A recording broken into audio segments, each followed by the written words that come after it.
In the beginning was the Word, and the Word was with God, and the Word was God. The same was in the beginning with God. All things were made by him, and without him was not anything made that was made. John 1, 1-3.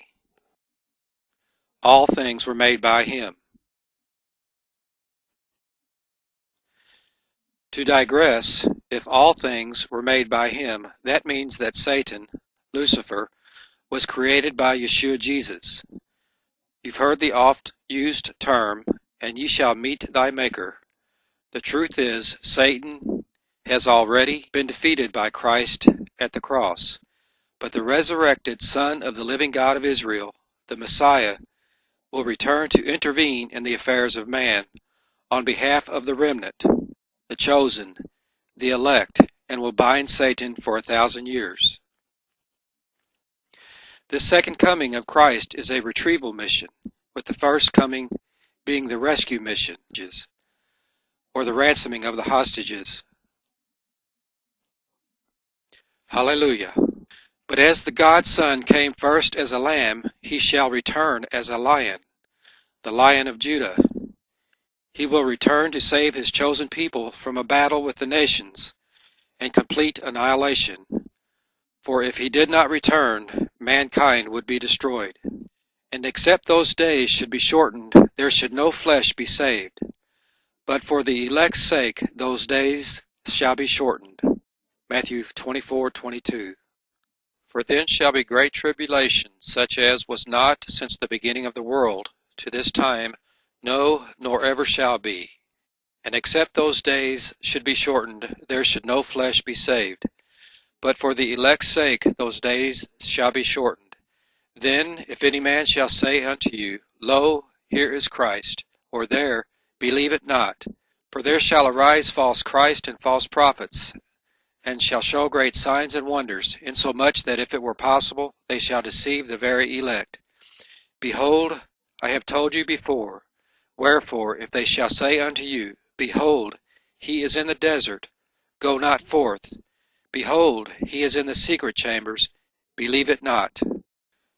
For as the lightning cometh out of the east, and shineth even unto the west, so shall also the coming of the Son of Man be. For wheresoever the carcass is, there will the eagles be gathered together. Immediately after the tribulation of those days shall the sun be darkened, and the moon shall not give her light, and the stars shall fall from heaven, and the powers of the heavens shall be shaken. And then shall appear the sign of the Son of Man in heaven. And then shall all the tribes of the earth mourn, and they shall see the Son of Man coming in the clouds of heaven with power and great glory. And he shall send his angels with a great sound of a trumpet, and they shall gather together his elect from the four winds, from one end of heaven to the other. Matthew 24:21-31. There is so much more that can be said and needs to be said about the end-time events from the scriptural point of view, but you will have to seek further understanding yourself by reading Revelation, Ezekiel, Matthew, and Daniel for a start. For a better understanding of Israel's role, which has and always has had the primary role in eschatology, the books of Isaiah, Jeremiah, Amos, Joel, Zechariah, as well as others, will reveal much greater insight.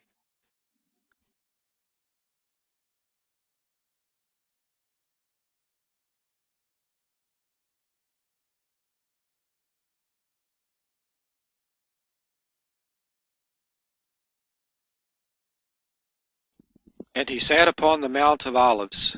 The disciples came unto him privately, saying, Tell us, when shall these things be? And what shall be the sign of thy coming, and of the end of the world? Matthew 24:3. When shall these things be?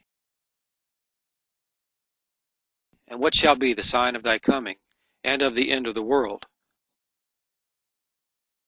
Chaos. The world is becoming chaotic. The very recent domestic acts of terrorism in Newtown, Connecticut, Aurora, Colorado, and Tucson, Arizona, as well as earlier tragic events at Virginia Tech, Columbine, and even as far back as the University of Texas clock tower shooting, are indicative of a spirit of discord and destabilization. In 1970, Mr. Yuri Alexandrovich Bezmenov, a disillusioned Russian KGB agent well-versed in psychological warfare and ideological subversion, which they call active measures, defected to the West in a courageous act of rebellion. What he shared in a 1985 interview with an equally courageous American by the name of G. Edward Griffin was the 4 basic steps used by an infiltrating enemy or country to socially engineer an entire generation into thinking and behaving the way those in power want them to. Remember, those in power are not the elected officials that you see on television and hear about on radio. They are only following the orders of the secret council and kings.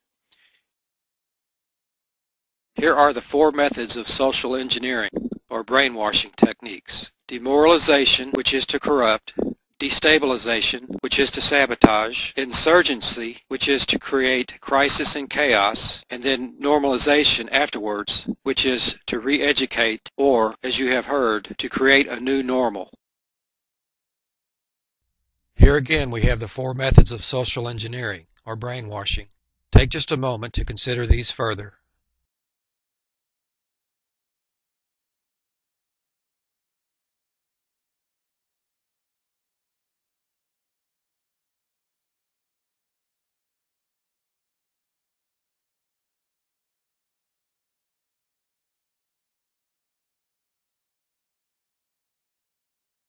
Demoralization, destabilization, insurgency, normalization.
The 4 steps are not a once-and-done exercise. These steps are repeated in gradually increasing intensity and severity.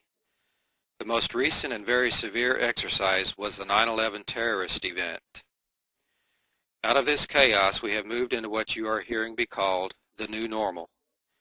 Don't take this lightly, as it is the same coded language used by George Bush #1 when he spoke using the term a new world order.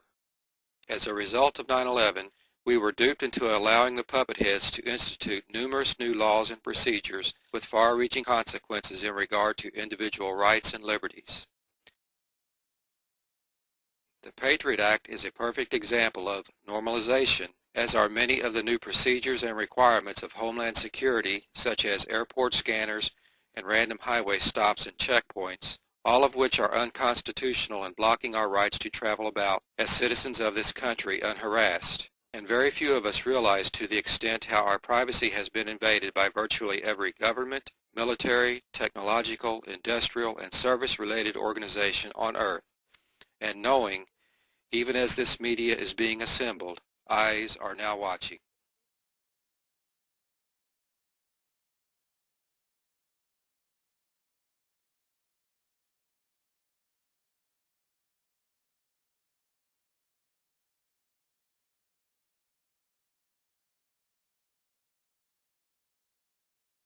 The most hideous, invasive, and advanced technologies of the world are in the hands of the evil elite.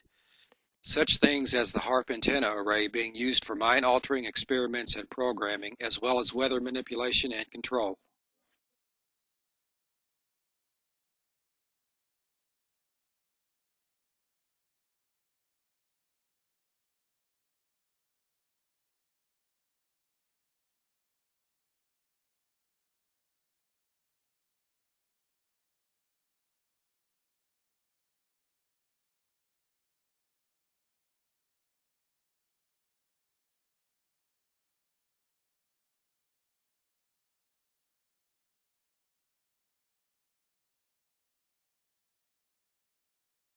He who controls the weather controls the world.